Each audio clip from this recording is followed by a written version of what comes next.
Sveiki, Delfi žiūrovai, su jumis kaip įprasta sveikinasi laida Duok leteną. Lenktynininkų Emilijos ir Arūno Gelažninkų namuose laksto miniatiūrinio dydžio pudeliukė Lilė. Kaip pasakoja jos šeimininkė Emilija, Lilė, kaip ir patys gelažninkai, gyvena aktyvų gyvenimą. Ji kartu su šeimininkais važinėja motociklu, keliauja po pasaulį, o savo patirčių kraityje turi beveik 20 aplankytų šalių, tarp kurių ir egzotiškoji Azija. Tad kviečiu susipažinti su keturkoja Lilė ir pasiklausyti juoką keliančių istorijų, kaip Lilė keliauja po pasaulį ir kokia ji yra kasdienybėje. Sėdim studijoje su Emilija ir Lilė. Tai Emilija, paprašysiu jūsų papasakot, kokia čia veislė, kas tai per šuniukas ir kaip jūsų gyvenime atsidūrė Lilė. Tai yra žaislinis pudelis, jai dabar yra 6 metai arba 70 kažkiek mėnesių, kaip mes juokaujam, nes visą laiką klausia, kiek jai laiko arba kiek mėnesių. Tai dar 6 metai mes turim vis tiek atsakinėti mėnesiais, tai jau išmokom maždaug kiek pasakyti mėnesių. Atsirado mūsų gyvenime labai paprastai. Aš prieš tai turėjau šunį mopsą, kuris dar yra gyvas ir gyvena pas mano mamą, bet kadangi Arūnui yra alergija, tai negalėjom jo pasilikti. Liko gyventi pas mano mamą namuose, tai be šuns ištvėriau turbūt, nežinau, 3 mėnesius kokius ir pradėjom ieškoti šuns, kuris tinka alergiškiams žmonėms. Tai buvo vienas iš pasirinkimų. O kaip Arūnas reagavo į tą norą būtinai turėti augintinį? Nes, turbūt rizika, kad alergija pasireikš vis tiek galbūt yra. Tai ar nebuvo sudėtinga perkalbėti? Gal nebuvo sudėtinga, nes kaimynai irgi turėjo pudelį, tai mes pas juos pasisvečiavom, trynėm visaip šuniuką į veidą ir kaip tik tai manoma bandėm išbandyti, ar tikrai nieko nebus. Kad nebūtų taip, nes iš tikrųjų mes bandėm iš globos namų pasiimti šuniuką ir buvo takso veislės, tai tiek man, tiek jam alergija buvo, tai supratom, kad tikrai negalim eksperimentuoti, pasibandėm. O su pudeliu išsibandėm atskirai ir gavosi labai geras variantas. Ir aišku, būna šiek tiek alergijos, kai būnam, tarkim, ilgesniai kelionėje ar ten kokiam Dakaro rally ir grįžtam ir tada vis tiek reikia organizmui pripratimo, tai būna turbūt tokia menka alergija, bet po to viskas susitvarko. Ir girdėjau čia tą tokią frazę, kad 3 mėnesius ištvėriau be augintinio, prieš tai buvo mopsas, tai iš kur ta meilė gyvūnams? Ar čia jau nuo vaikystės, visą vaikystę su šunims, nežinau, su kitais galbūt augintiniais teko leisti, ar čia kažkaip natūraliai gyvenime atsirado? Tai nuo vaikystės norėjau šuniuko, tik nieks man jo nepirko, tai vedžiau kaimynę šuniuką, tokia močiutė gyveno su pinčeriuku šalia, tai aš tiesiog pasiprašydavau ir vedžiodavau tą šuniuką ir berods 11 klasėje mama jau mane išgirdo ir padovanojo man mopsą. Ir nežinau, taip tiesiog pripranti ir jeigu namuose nieko nėra, atrodo kažkaip negeri tie namai ir labai tušti ir liūdna. Tai bet kokiu atveju, man atrodo, šuo, katė ar bet koks augintinis praskaidrina tas dienas. Ir dar turėjau jūrų kiaulytę Marytę. Buvo vardu, bet pasirodo, kad ten buvo patinas. Bet vis tiek buvo Marytė visą gyvenimą. Marytė, patinas įdomiai skamba. Dar, žinom, kad daug ir keliaujat, ir treniruojatės, ir Dakaris. Vis dėlto, tai su augintiniu turbūt gal šiek tiek sudėtinga tokiais atvejais, arba galbūt ir skrenda, važiuoja kartu į Dakarą, ar į kitas varžybas, rungtynės. Tai kur tik stengiamės, Lilytę stengiamės visur pasiimti kartu, tai jinai dabar jau buvo berods 18 šalių.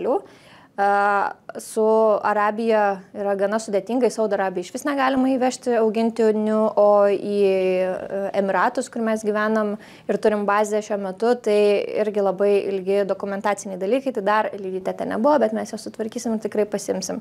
Iš tokių tolimesnių šalių, kur irgi reikėjo nemažai dokumentų sutvarkyti, tai buvo Tailandas.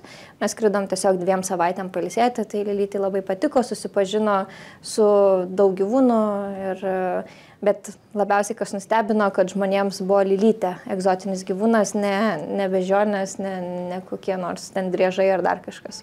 Tai kaip tik norėjau klausti apie Tailandą, nes Tailandas turbūt šunims nėra ta pati draugiškiausia valstybė, turbūt ten šiek tiek yra sudėtinga, tai kaip sekėsi Tailandą, galų gal ir viešbutį surasti ir kažkokias tai vietas lankyti savo šuniu? Tai išsiaiškinom tą dalyką tik atvykę. Į Bankoką, kai atvykom, nes mes keliavom dar. Nebuvo taip, kad mes atvažiuotumėm į vieną vietą, mes per visas salas važinėjom ir skraidėm. Atvykę į Bankoką dar prieš tai pradėjom ieškoti viešbučių, kurie leidžia su šunim, tai iš berods 1000 kažkiek viešbučių liko tik 60. Tai atrodė jau gerai, kažkaip keistoka, nes dažniausiai vis tiek daugiau būna. Ir atvykę į Bankoko viešbutį mums pasakė, kad su šuniuku mes leidžiam, bet jūs galit, į kambarį jo negalit vestis. Tai o kaip kur tada įdėti? Reikėjo jį palikti pagal juos pažeminiai stovėjimo aikšteliai pasarga, ten tokioj kaip budelį, tai aš jiems pasiūliau patiems ten miegoti ir mes tiesiog ieškojom kito viešbučio. Kitą viešbutį suradom, jis buvo šiek tiek galbūt paprastesnis, bet ten šuniukus jau leidžia į kambarį, tai labai apsidžiaugiam. Tada nuskridom į Krabi salą, ten buvo lygiai tokia pati situacija, atvažiavom į viešbutį ir nuo mūsų tiesiog žmogus bėga ir rodo tokius kaip kryžius, iksus ir mes nesprantam, kodėl čia taip vyksta, ką čia reiškia. Tai pasirodo, tie žmonės buvo musulmonai ir pagal jų ten konkrečiai jų įtikėjimą buvo taip, kad jie mums kaip aiškino, kad jeigu jie netyčia prisiliečia prie šuns, užtenka 3 kartus pasimelsti, o jeigu tyčia paglosto, jiems reikia 6 skirtingas mečetes aplankyti, jie tų šunų labai ten vengia. Nors mes, kai būnam dabar Emiratuose, irgi musulmonų šalis, tai patys musulmonai augina tos šunis, tai turbūt labai ir nuo šalies priklauso. Tai va, tai tikrai susidūrėm su tais visais dalykais, į visus kitus viešbučius tiesiog skambinom, po 5 kartus klausėm, ar tikrai priimsit mūsų šunių, nes mes labai jau užsieniai buvom viską užsibukinę, tai visur toliau gavosi gerai. Finansinė prasme, nes turbūt surasti viešbutį yra viena, bet kai atvyksti, turbūt ir dar reikia papildomai kažkiek ir už tą šunį susimokėti. Tai Tailande labai gerai, nieks nesupranta, kad ten reikia už kažką papildomai susimokėti, nes nieks nekeliauja ten su šunim. Tai mūsų sutiko toksai australas ir sako, iš kur jūs atskridot su savo šuniuku, iš Lietuvos, sako, jūs išprotėjot. Tai nieks dar pas jos nėra taip įpratę imti pinigus, pavyzdžiui, kaip Lietuva, ar ne, dažniausiai viešbutis ima nuo 20 eurų, priklausomai dar nuo šuns dydžio. Tai tenais nėra tokios praktikos, tai labai gerai, sakyčiau. Tai gerai, iš tų 18 šalių, kuri čia būtų brangiausia keliauti su šunimis? Atsimenat kažkokią, kur tikrai sakytumėt, pagalvokit, ar jums reikia to augintinio ir ar nebus per brangu? Nežinau, man atrodo visiškai visur vienodai nebuvo. Aš netgi sakyčiau, kad užsienį rečiau ima pinigus viešbučiuose negu Lietuvoje. Mes buvome ir Ibizoje su ją ir tenais, man atrodo, nei vienam viešbutį neėmė pinigų. Tai lietuviai mėgsta pasipinigauti? Lietuviai kažkaip mėgsta už šuniukus paimti pinigus, bet, pavyzdžiui, kai kuriuose viešbučiuose bent jau kažką duoda už tai, ar ne? Tai tarkim, dabar buvom neseniai Vilniuje apsistoję Neringos viešbutį, tai kainavo šuo berods 20 eurų, bet gavo Lilytę šokoladą šuns, vis tiek kažkokį bent dėmesį parodo. Bet brangus tas šokoladas gavosi. Brangus šokoladas gavosi, bet, taip jau yra, tai jeigu jau viešbutis priema, fainai kaip neima tų pinigų ir ypač už tokį šunį, kuris nesišeria, neturi kažkokių alergenų skleidžiančių ar plaukų, kurie besimėtautų, tai šiek tiek kartais būna galbūt tai pagalvoju, už ką čia mokė, bet aš suprantu labai ir kitus, nes atvažiuoja su šuniukais ir labai dideliais ir tie, kurie daug šeriasi ir po kuriais tikrai iš tikrųjų manau, kad reikia labai daug tvarkytis. Dar man toks labai įdomus momentas, turbūt ir daugeliui turintiems augintinius, pirmiausia, turbūt prieš galvojant, kad galbūt vyksiu į kažkokią tai kelionę, keliausiu, man reikės nusiskraidinti tą augintinį. Taip. Tai kaip šitoj vietoje, ar nėra sudėtinga, galų gale nebūtinai dėl to, kad galbūt finansiškai ar kažkaip, bet ir pačiam augintiniui, ką jūsų patirtis rodo, nes turbūt ne automobiliu į Tailandą teko važiuoti. Taip, tai Lilė Europoje keliauja automobiliu, kur galima, skrendam dažniausiai lėktuvu. Tai dėl to mes rinkome šuniuką būtent tokio dydžio, kad būtų mažiukas ir galėtų keliauti lėktuvu salone. Tai salone galima šuniuką turėti iki 8 kg su tuo krepšiu, o jau kurie šuniukai didesni turi keliauti į apačią. Bet pačiam Tailande, kadangi oro linijos buvo tos pačios nuomonės apie šunis kaip ir tie viešbučiai, tai Lilytė tą vidinį skrydį teko ją irgi į apačią keliauti, tai tas stresas turbūt buvo visgi didesnis man ir Arūnui, nes mes visą kelią sėdėjom, lingavom ir galvojom, kaip ten Lilytė laikosi, ar jai tikrai viskas gerai, bet kai mes nusileidom ir mes ją atidarėm tą narvelį jos, tai jinai išbėgo ir pradėjo iškart žaisti, tai supratom, kad jai nelabai kažkas ten parūpėjo, bet aišku, galbūt šuniukams, kurie nekeliauja, neturi kažkokių skirtingų patirčių. Aš manau, kad tikrai nėra labai smagu skristi, nes ir Liliai pirmas skrydis, jinai tikrai drebėjo ir bijojo kažkiek laiko, bet kadangi mūsų Liliai ir važiuoja motociklu, ir yra plaukų su vandens motociklu, ir plaukė laivais, ir viską yra išbandžius. Tai nelabai jai kažkaip tas didelis skirtumas yra, jai svarbu kartu. Suprantu skraidimą, suprantu plaukiojimą, bet važiavimas motociklu. Tai kur tą šunį dėti, kaip visą tai atrodo? Na, jeigu tai yra treniruotė, tai laikai tiesiog rankų. Jeigu aš noriu kažkur pavažiuoti ir Arūnas mus paveža. Jeigu jau yra didesnė kelionė, tai mes turim tokią specialią kuprinę, kurioje mes ją laikom. O pačiam Tailande, tai kadangi Tailande prisižiūrėjom visokiausių ir gyvūnų, ir vaikų vežiojimų būdų, tarkim, vaikai motorolerio 3 vaikai ir, tarkim, dar gaidys prieki, ir šuo, ir dar kažkas, ir ožka. Tai tada mes irgi taip panašiai ją vežėm už rankos, tiesiog, tai tausme, paimė į ranką, bet vienintelis dalykas, kad Lilytei nuobodu, tai jinai miegot pradeda. Nuobodu, o tai aš kaip tik įsivaizduočiau, kad turėtų būti baisu. Nėra, kad stresą kažkokį patirtų, nieko pripratus prie visų ekstremalių jūsų veiklų. Tai kadangi nuo pat mažumės mes ją visą laiką vežėmės visur kartu, tai jai garsas, kvapas ir viskas, kas aplinkui, vienodai.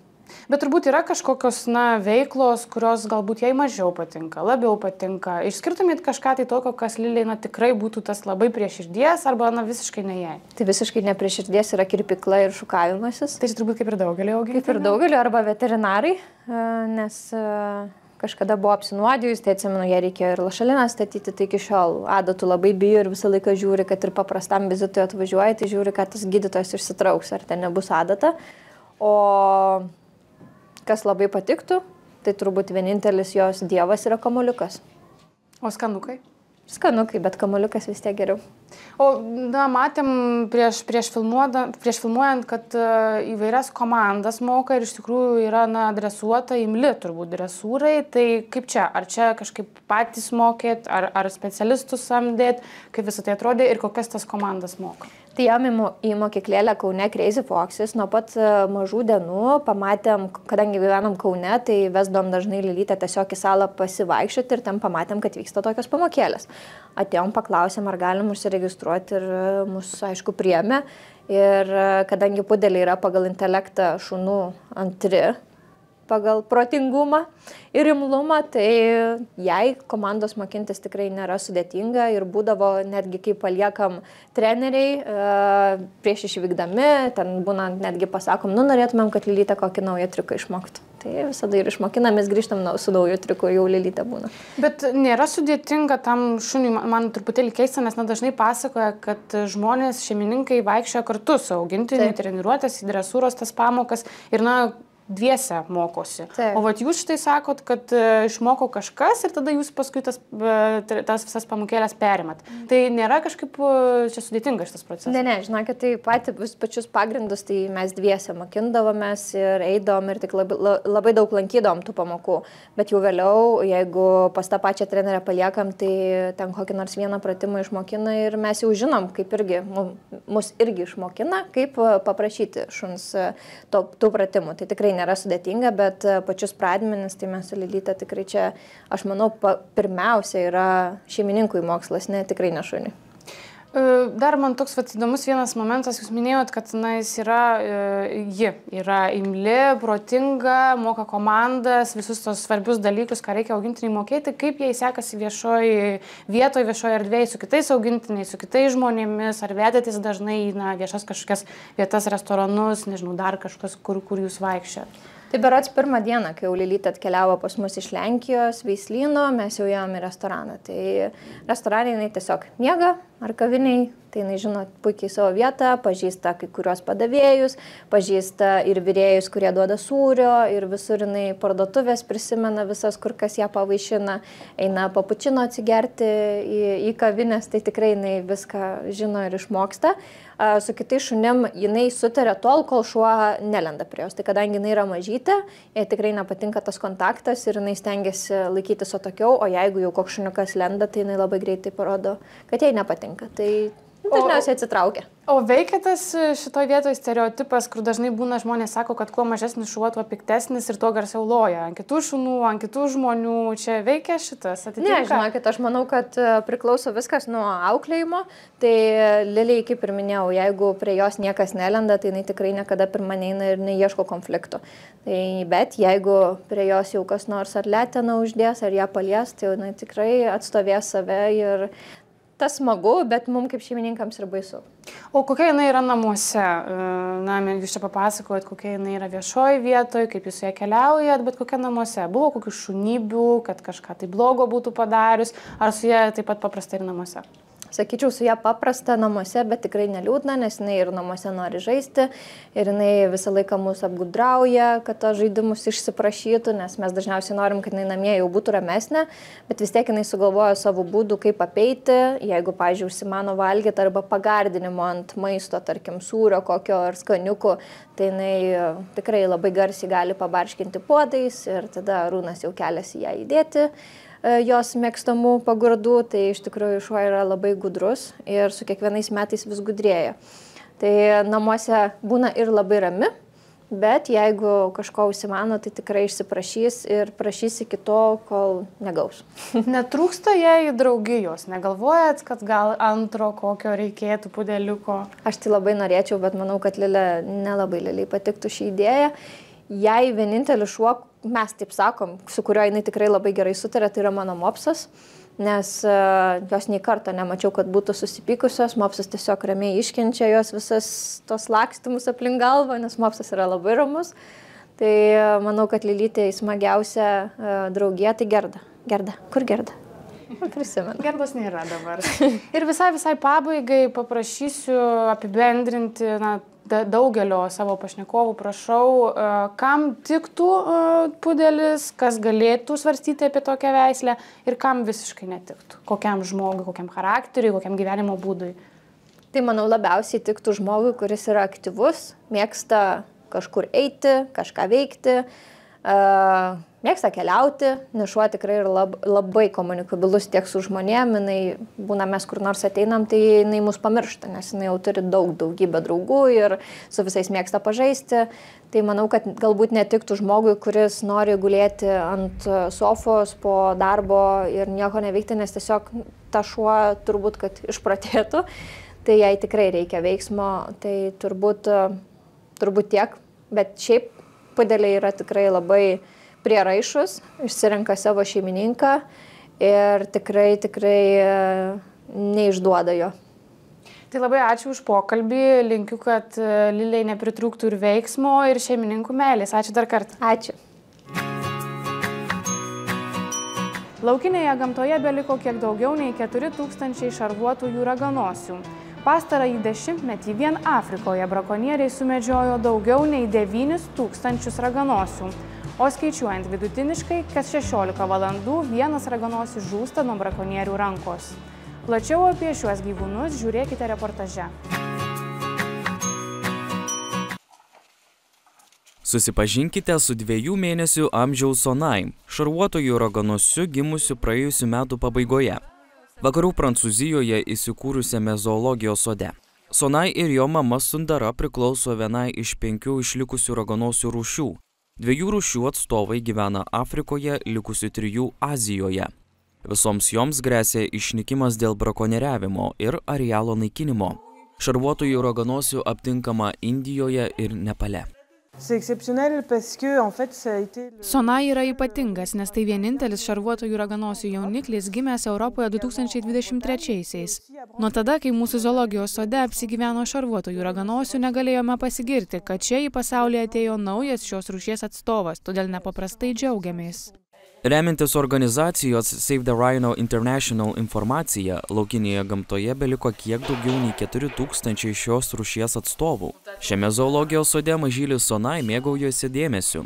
Jis ne tik pritraukia lankytojų, bet ir simbolizuoja žingsnį pirmyn, siekiant išsaugoti šarvuotusius raganosius. Jam nereikia itin didelės priežiūros. Sonai pasveriame kartą per savaitę. Jis neprieštarauja šiai procedūrai, bet šiaip daugiausiai tiesiog rūpinamės, kad jis pakankamai ėstų. Tik neseniai pradėjo misti kietų maistu. Taip pat stebime jo elgesį. Šarvuotiems raganosiams gresia išnykimas, kertami miškai, kuriuose jie gyvena, plečiasi miestai. Šiame zoologijos sode galime juos apsaugoti ir galbūt ateityje paleisti į laukinę gamtą. Pastarąjį dešimtmetį vien Afrikoje brakonieriai sumedžiojo 9396 raganosius. Skaičiuojant vidutiniškai, kas 16 valandų vienas raganosis žūsta nuo brakonierių rankos.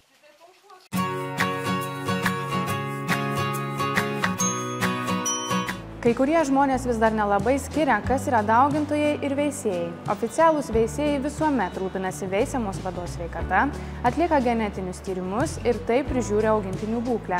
Tačiau veisėjo numeris ne visada garantuoja, kad gyvūnas neturi ligų. Kaip atskirti oficialius veisėjus nuo daugintojų, sužinosite rubrikoje Klausiame veterinaro.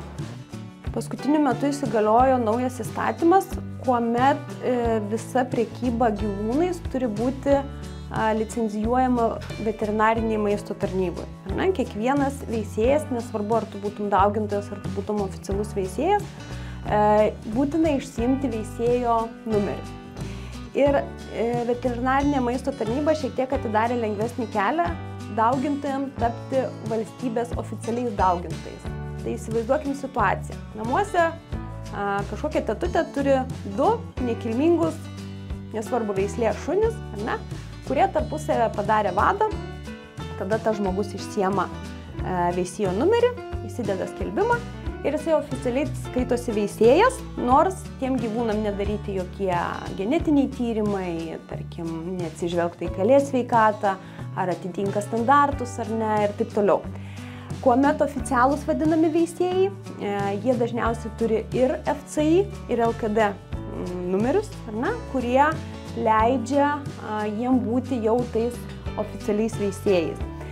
Oficialus veisėjas dažniausiai, net nedažniausiai, o visą laiką žiūri į vados, kalės, patino sveikatą, kaip patobulinti veislę, kurią jisai veisia.